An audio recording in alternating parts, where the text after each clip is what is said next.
मित्रों नमस्कार, मैं हरीश अवस्थी। बहुत दुख हुआ जब देखा कि हमारे 104 लोगों को, जिनमें सबसे अधिक गुजरात के थे, फिर हरियाणा के थे, फिर पंजाब के थे, उन लोगों को लेकर के अमेरिका से एक फ़ौज के जहाज़ में, जिनके हाथ बंद थे, पाँव में बेड़ियाँ थीं, हाथों में बेड़ियाँ थीं, उनको वहाँ से बिठा करके यहाँ पर ला करके इतनी बेइज्जती, जिन लोगों को लेकर के आए जो वहाँ पर मैक्सिको के रास्ते कहें, जंगलों से होते हुए, पानी के जहाज़ से होते हुए अपनी ज़मीनें बेच करके यहाँ से गए थे, उनको ला करके आए, लेकिन प्रधानमंत्री ने उनके बारे में एक शब्द भी अभी तक नहीं बोला। कल लोकसभा में अखिलेश यादव ने सवाल उठाया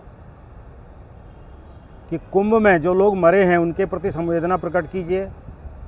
कुछ लोगों ने कहा इसी मुद्दे पर जो अमेरिका से हमारे लोग आए हैं इनके ऊपर संवेदना प्रकट कीजिए।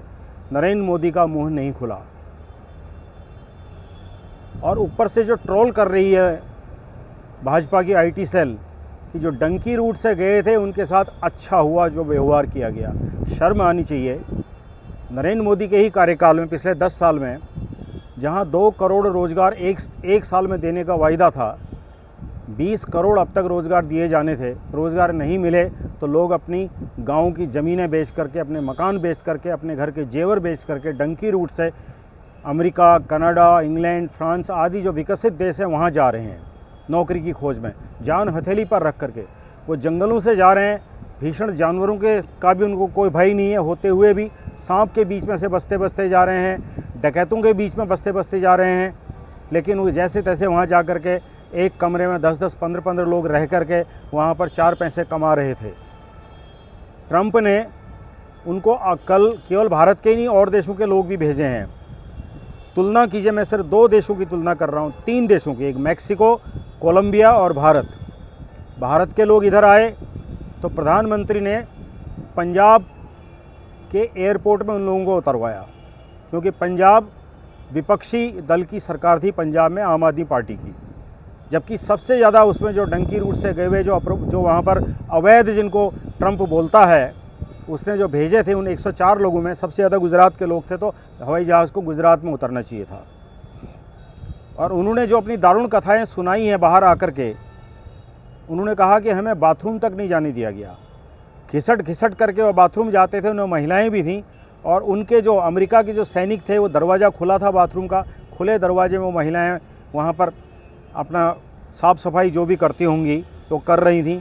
इतनी बेशर्मी, इतना नंगा नाच, इतनी तानाशाही जो हिटलर दिखा रहा है, केवल नरेंद्र मोदी ही बता सकते हैं कि क्या वो उनसे आगे हैं या उनसे पीछे हैं।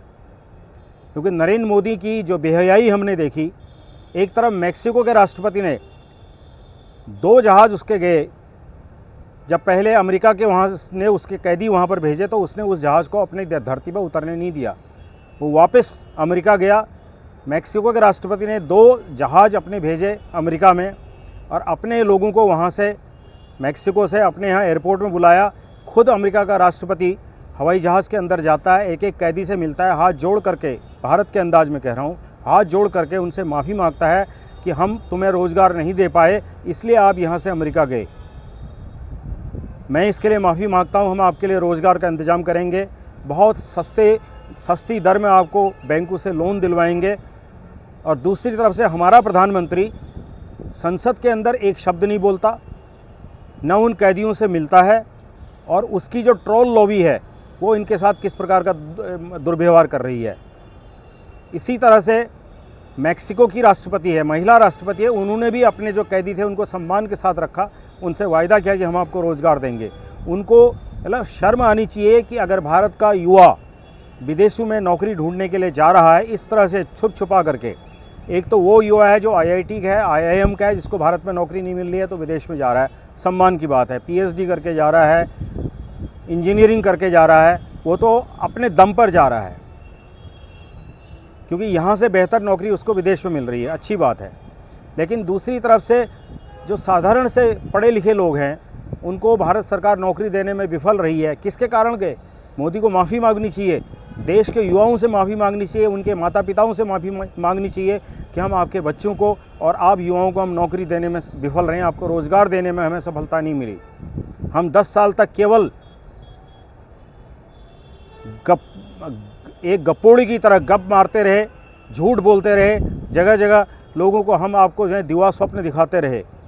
मोदी जी कब तक ऐसे चलेगा देश, कब तक?